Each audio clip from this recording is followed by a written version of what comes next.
নিশ্চয়ই ওই সময় বেগম খালেদা জিয়ার সাথে কেউ না কেউ ছিলেন। আমি কিন্তু ওই সময় আপনি ছিলেন না, কিন্তু আপনার নেতৃত্বস্থানীয় কেউ না কেউ তো ছিলেন। অবশ্যই অবশ্যই ছিলেন। এবং তাদের ভাবনা কি ছিল যখন দেশে একটি অভ্যুত্থান হয়ে গেল এবং সাবেক প্রধানমন্ত্রী যখন দেশ ছেড়ে চলে গেলেন এবং তার প্রধান প্রতিদ্বন্দ্বী তখন মুক্তি পেলেন রাষ্ট্রপতির আদেশে, তখন আসলে এই যে দুই বিপরীত দৃশ্য, একজন পরাক্রমশালী 16 বছর যিনি এককভাবে দেশ পরিচালনা করেছেন এবং যার রাজনৈতিক প্রতিহিংসার শিকার হয়েছেন বেগম খালেদা জিয়া বলে বিএনপি সবসময় অভিযোগ করে থাকে, সেই পরাক্রমশালী প্রধানমন্ত্রী দেশ ত্যাগ করছেন, পালিয়ে গিয়েছেন। আর তার প্রধান প্রতিদ্বন্দ্বী তখন মানুষের কাছে সবচেয়ে আকাঙ্ক্ষিত একজন নেত্রী, সবচেয়ে ভরসার একজন নেত্রী। এই যে দৃশ্য, এই দৃশ্য যারা দেখেছেন তাদের প্রতিক্রিয়া কি ছিল? বেগম খালেদা জিয়া তখন কি বলেছেন?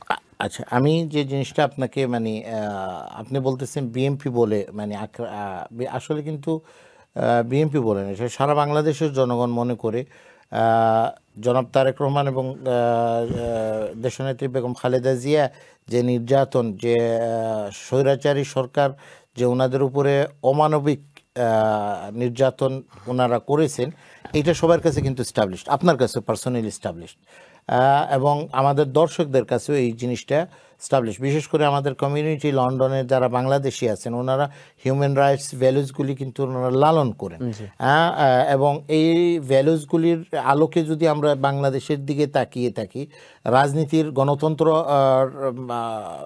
স্থান হইল লন্ডন অথবা ইউকে, এইগুলি যদি, এই ভ্যালুসগুলি যদি আমাদের বাংলাদেশে যদি আমরা দেখতে চাই, তাহলে তৎকালীন সরকার যারা ছিল এই আশেপাশে ওরা মানে কার্যক্রমগুলি করা হয়নি। বিশেষ করে যে গুম, হত্যা, বিভিন্ন কার্যক্রমগুলি যেগুলি করা হয়েছে, আমাদের সিলেটের ইলিয়াস আলীকে যেরকম গুম করা হয়েছে, দিনার, এবং প্রায় 600 লোককে মানে গুম হত্যা করার মাধ্যমে এই দেশটাকে একটি অকার্যকর রাষ্ট্র হিসেবে বাস্তব করা হয়েছে। আপনি যেটা বলছেন বেগম খালেদা জিয়া, মানে কি মানুষের দৃশ্যটা যেটা ছিল, সাধারণ পাবলিক আপনারা দেখছেন করে আশ্বস্ত হয়েছে, ফুর্তি, মানে খুব খুশি হয়েছে একটি ফ্যাসিস্ট সরকার এতদিন পরে ওরা চলে গেছে,